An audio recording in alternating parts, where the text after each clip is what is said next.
Ça ressemble à une belle histoire. Quand, en 2014, Charles Hoskinson, un des cofondateurs de Ethereum, décide de quitter le bateau de Vitalik Buterin pour créer Cardano, sa propre blockchain. Il voyait les choses en grand, surtout du côté du profit, là où chaque ligne de code peut se transformer en succès commercial, bien loin de l'idéalisme du jeune Ethereum.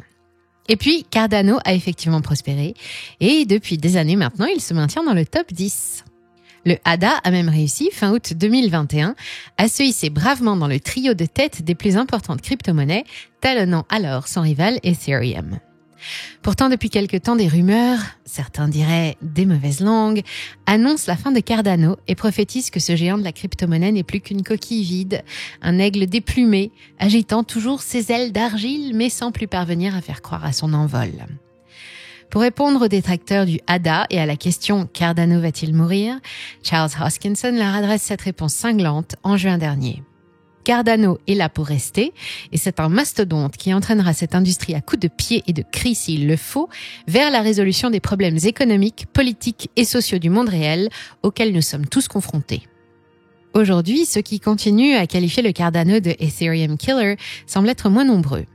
Serait-ce un signe que le rayonnement de Cardano fait partie du passé ? Ce qui est certain, c'est qu'entre espoir et déception, Cardano continue à faire parler de lui. Qu'on le classe parmi les zombie chains, qu'on le qualifie de blockchain fantôme ou bien qu'on le soutienne mordicus, qu'on le protège comme le phénix qui saura renaître et finalement se déployer sur tout l'univers crypto, les paris vont bon train. Pour en avoir le cœur net, dans cette vidéo, on vous propose de faire le tour de l'actualité de Cardano, de fouiller son écosystème, de scruter ses objectifs et de vérifier si cette blockchain peut encore tenir ses promesses de grandeur. On va essayer d'éclairer toutes les lanternes. Alors restez bien jusqu'au bout si vous souhaitez avoir entre les mains tous les éléments pour décider si, à ce stade, il est toujours intéressant d'avoir du ADA dans son wallet. Mais avant d'entrer dans le vif du sujet, nous avons une petite requête pour vous.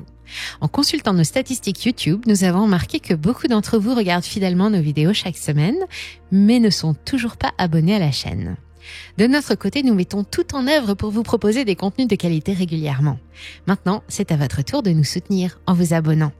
Chez Money Radar, nous n'avons pas de subvention, pas de généreux bienfaiteurs ni de grands groupes derrière nous. Nous sommes un média totalement indépendant. En vous abonnant maintenant, vous devenez un pilier essentiel de l'information libre. C'est simple, c'est gratuit et c'est puissant. Vous savez ce qu'il vous reste à faire. Bienvenue sur Money Radar Crypto.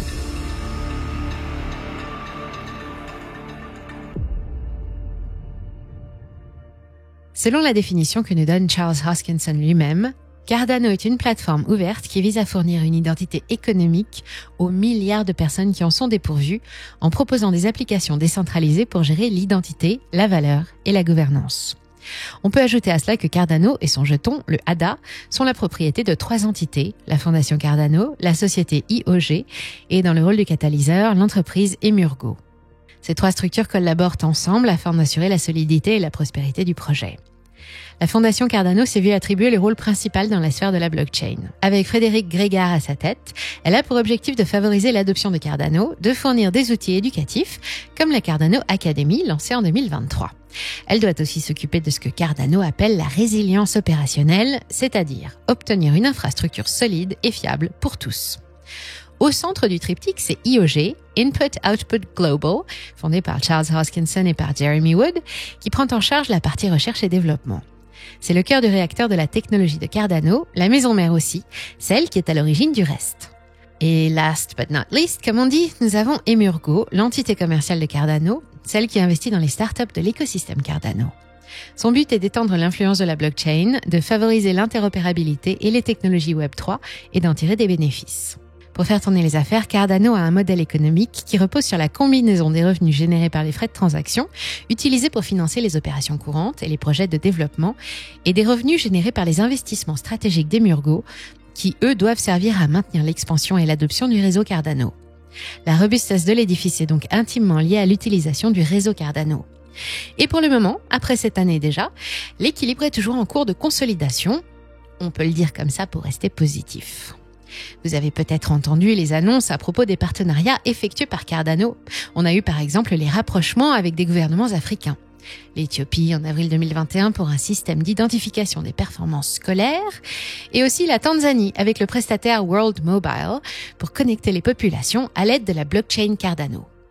Aujourd'hui, il semble que ces projets n'aient pas encore donné les résultats escomptés. Charles Hoskinson a mentionné que la collaboration avec les gouvernements était plus complexe qu'il ne l'avait pensé. La corruption et les tensions géopolitiques ont, semble-t-il, mis à mal les ambitions de Cardano en Afrique. De belles annonces pourtant. Mais il en faut plus pour décourager l'autre élément essentiel de l'écosystème Cardano, sa communauté. Souvent identifiée sous la bannière « lentement mais sûrement », on pourrait qualifier la communauté de Cardano de résiliente et patiente. Et sa confiance, sa foi dans le projet global, réside dans les valeurs de bâtisseur d'empire affichées par le fondateur.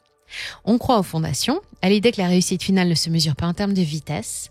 On croit à l'importance de bâtir sur des bases solides et pérennes et à l'avènement d'une blockchain décentralisée et accessible à tous. Ça prend du temps, c'est vrai, à tel point que chez Cardano, on nomme chaque étape clé du parcours de la blockchain une ère. Chacune a son mentor, sa figure de proue. Loin du vocabulaire techno habituel, de 2017 à 2024, on a eu l'ère Byron, Shelley, Gauguin et l'ère Bachot. Autant de phases qui ont permis à Cardano d'en arriver à son état actuel et à le préparer à entrer dans sa dernière étape, l'ère Voltaire. Cardano continue de voir grand. Après avoir traversé les phases majeures fondatrices avec la décentralisation, l'implémentation de la fonction Smart Contracts tant attendue et aussi avec l'amélioration de la scalabilité liée à l'ère Bachot, le temps de Voltaire et de la gouvernance décentralisée est venu. Philosophie des Lumières, théorie de la liberté d'expression, il y a comme une brise de France dans l'ère de Cardano en 2024. C'est la mise à jour Chang qui donne le coup d'envoi de cette nouvelle et dernière ère. Il s'agit maintenant pour Cardano de finaliser son ouvrage. Aujourd'hui, la communauté est appelée à prendre les commandes du projet. La mise en œuvre de CIP 1694 avec la Liquid Democracy et le module Intersect pourrait donc changer profondément l'avenir de Cardano et ça se joue maintenant. Mais d'où part cette nouvelle ère et quels sont les acquis ? Il est temps de faire le point sur la situation de Cardano en cette rentrée 2024. Pour rester le plus pragmatique possible, on a cherché les chiffres clés, les indications les plus parlantes et les plus aptes à prendre l'empreinte de la position réelle de Cardano dans le marché actuel. Mais d'abord, côté régulation, il faut indiquer que de bonnes nouvelles concernant Cardano sont parvenues récemment. Après avoir qualifié l'ADA de titre, il semble que la SEC soit en train d'abandonner ses plaintes. Une bonne nouvelle qui libère Cardano du nombre de sanctions qui planaient sur son avenir. Autre bonne nouvelle, mais plus ancienne celle-ci, la mise à jour Alonzo, longuement attendue. Elle a permis à Cardano de sortir de cet état qualifié de fantôme par certains, car avec Alonzo, depuis septembre 2021, la blockchain peut enfin gérer les contrats intelligents et avoir un réseau fonctionnel pour performer dans la DeFi et dans l'ensemble du Web3. Et comme prévu, juste après Alonzo, on a vu le nombre de dApps sur Cardano augmenter considérablement, notamment dans le domaine des NFT, avec en tête de gondole la plateforme JPG Store. Parmi les protocoles qui utilisent le plus Cardano, on retrouve des échanges décentralisés de type AMM, Automated Market Maker, comme MinSwap, SundaySwap, Splash Protocol, et des plateformes de prêt décentralisées, Meld et Liquid en tête. Mais on garde à l'esprit que qui dit développement dit développeur, un autre nerf de la guerre pour les blockchains. D'après le site Developer Report, Cardano a aujourd'hui un nombre de développeurs actifs mensuels autour de 650. Ce n'est pas considérable, mais c'est un chiffre qui est en augmentation de 14% sur un an et de 22% au cours de ces 2 dernières années. C'est mieux par exemple que le taux d'évolution sur la même période que Polygon, Binance Smart Chain et même que Solana. Mais c'est un cycle de hausse qui correspond à l'arrivée de Alonzo et le nombre total des développeurs sur Cardano est bien en dessous de celui des blockchains concurrentes. On a entre 2 et 3 000 développeurs actifs sur ces mêmes Polygon, Binance et Solana. Comme explication du relatif manque de développeurs, il est fréquemment mentionné que Plutus, le langage de développement utilisé par Cardano, est basé sur Haskell et qu'il est considéré comme plus difficile d'accès que Solidity par exemple. Malheureusement, la création d'applications n'est pas l'alpha et l'oméga du succès. Elles se créent, mais elles peuvent aussi mourir. On trouve un nombre important d'entre elles dans ce que le site Cardano Cube appelle le Cardano Graveyard. Dans cet endroit se trouvent tous les projets sur Cardano qui n'ont pas forcément disparu, mais dont l'activité est stoppée ou quasiment réduite à néant. Et ce cimetière semble inexorablement se remplir, faute d'utilisateurs, d'intérêt ou de pertinence face à la concurrence. D'ailleurs, vous pouvez nous dire en commentaire si vous utilisez régulièrement une application sur Cardano et laquelle, ça nous intéresse. Autre donnée fondamentale, le nombre de transactions. Conçu à l'origine pour accepter entre 250 et 1000 transactions par seconde, la scalabilité de la blockchain Cardano a été significativement augmentée par le protocole Hydra. Celui-ci, bien que toujours en développement, crée des têtes qui constituent des sous-réseaux. Et chacun de ces sous-réseaux peut générer jusqu'à 1000 TPS. Théoriquement, Cardano serait donc capable de gérer jusqu'à 1 million de TPS. On a pu voir récemment des résultats encourageants dans ce domaine. Toutefois, il ne s'agissait que de tests qui ne se faisaient pas sur le mainnet. Mais néanmoins, l'augmentation est réellement significative et prometteuse. Et tant qu'on parle de transactions, on se demande forcément combien de transactions par jour sont réellement générées sur Cardano. Difficile d'en avoir la connaissance exacte, mais on vous donne ici les chiffres de 2 sources, Artemis Analytics et DappRadar. Sur l'une, on estime que sur un an, on a une moyenne de 50 000 à 60 000 transactions par jour, avec des pics supérieurs à 100 000. Et sur l'autre, on a une estimation plus basse, autour de 25 000 à 35 000 transactions par jour.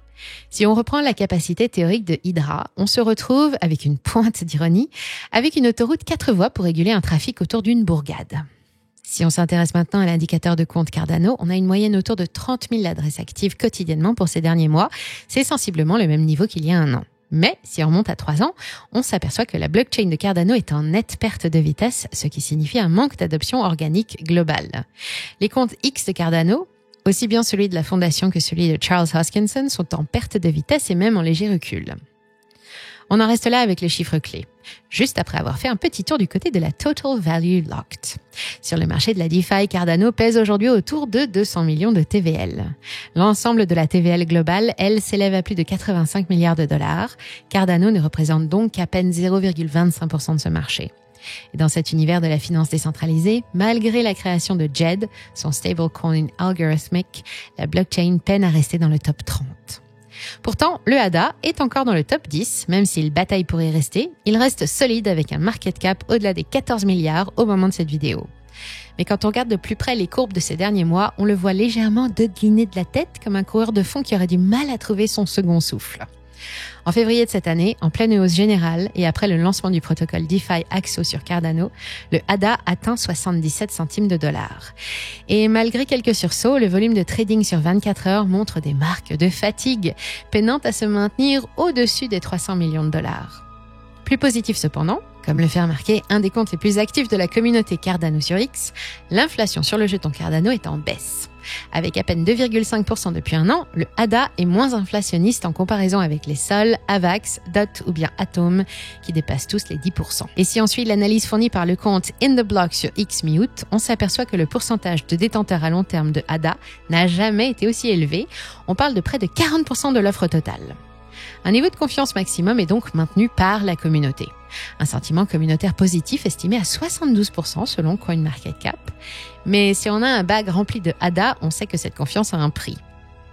On se souvient aussi que lors de l'ATH à 3,10$ en septembre 2021, la capitalisation boursière avait atteint les 135 milliards de dollars. À ce moment-là, les étoiles étaient parfaitement alignées dans le ciel de Cardano, juste après le lancement de la mise à jour de Alonso et en plein rush du bull run. Vu d'aujourd'hui, les détenteurs et les acheteurs du ADA peuvent facilement imaginer que le jeton de Cardano a encore une marge importante. Ça va dans le sens de la thèse de Into the Block, le ADA est sous-évalué. Certains le voient même encore plus haut avec, en ligne de mire, les sommets annoncés par Charles Hoskinson. Il est vrai qu'autour de 0,3$, on peut encore aisément envisager des profits en misant sur le ADA. Mais pour qu'il atteigne et pulvérise son as, on est sur un niveau d'ambition proche de l'Everest. Mais bon, qui sait ? Ce qu'on peut dire, c'est que même si le ADA glisse doucement dans le classement des cryptos, c'est indéniable, rien n'est encore fait. Il y a peut-être de la déception dans l'air, mais pas de signe noir, pas de point de non-retour. Le risque serait que l'aspect spéculatif soit l'intérêt principal de la blockchain Cardano. Mais la réalité est que la concurrence est féroce. Les blockchains Solana, Polygon, BNB, Tron, Base et aussi Near Protocol, pour ne citer que les plus importantes, sont toutes à la recherche d'une adoption de masse, d'un usage en expansion de leur technologie et donc de parts de marché. Sur ces points, Cardano n'est pas celui qui donne les signes les plus rassurants. À vrai dire, on entend et on peut comprendre les arguments d'un Cardano victime de son souci du détail et de la fiabilité, que les choses prennent du temps, car les fondations, ainsi minutieusement consolidées, sont d'une robustesse à toute épreuve et que c'est cette qualité que le marché valorisera au final. Patientia vincit omnia, la patience triomphe de tout, alors bienheureux les possesseurs de ADA, Cardano to the moon, etc. Mais dans l'univers de la crypto, il faut aller vite, viser juste, offrir des produits, des outils utiles, faciles à utiliser et donner confiance au marché et être dynamique. Alors simplement, il nous semble aujourd'hui que Cardano n'a effectivement peut-être pas dit son dernier mot, mais que sa crédibilité à s'affirmer comme un des leaders crypto de ces prochaines années est réellement entamée. Ou plutôt que Cardano s'est peut-être mis dans une situation dichotomique dans laquelle il n'y aurait que deux horizons, la suprématie ou le cimetière des blockchains. Pas facile de se métamorphoser en Apple quand on a l'aura d'une distribution Arch Linux. Néanmoins, la communauté Cardano et Charles Hoskinson ont déjà prouvé qu'ils savaient faire face et relever des défis. Et on l'entendait encore lors du rendez-vous Rarivo en août dernier, nous dire que Cardano n'allait pas chuter de sitôt. Tank ou Lambeau, le défi devant lequel se trouve Cardano à présent est probablement déjà au-delà de la tech, il est existentiel. N'hésitez pas à partager dans les commentaires votre avis, votre sentiment sur Cardano. Faites-nous part de vos remarques et dites-nous comment vous voyez le ADA à l'avenir. Bullish ou bearish? Et surtout, n'oubliez pas de vous abonner pour soutenir notre travail. Je vous dis à très bientôt sur Money Radar Crypto.